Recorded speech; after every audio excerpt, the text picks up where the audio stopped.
आज हम सुनते हैं श्रीमद् भागवत महापुराण के प्रथम स्कंद का 22वां अध्याय।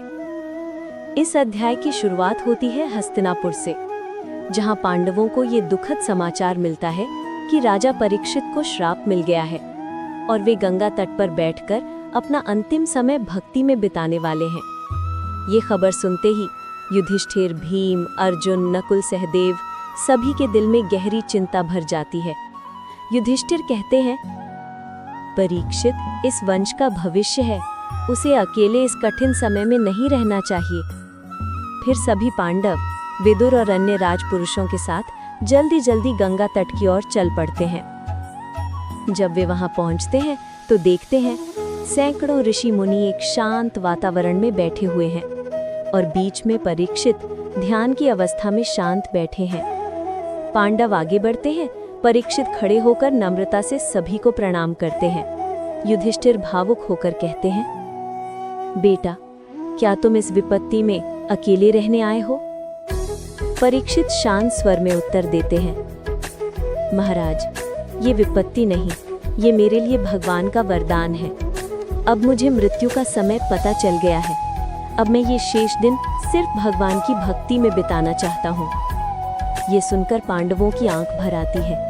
उन्हें महसूस होता है कि दुनिया का हर सुख, हर वैभव एक क्षण में समाप्त हो सकता है।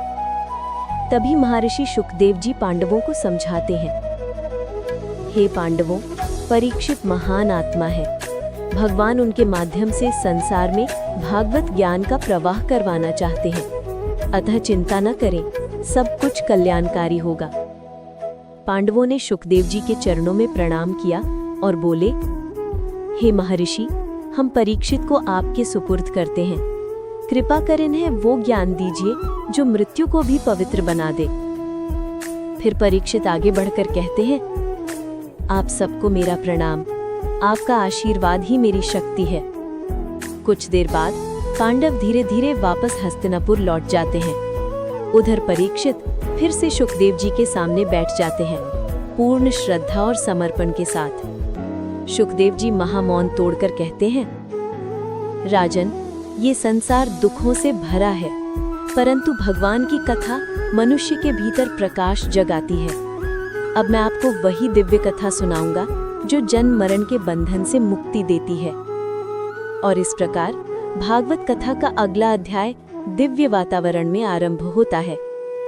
ये अध्याय हमें सिखाता है कि जब मृत्यु निकट हो तब मनुष्य को भगवान का स्मरण करना चाहिए, और जब जीवन कठिन हो तब भगवान ही एकमात्र सहारा होते हैं।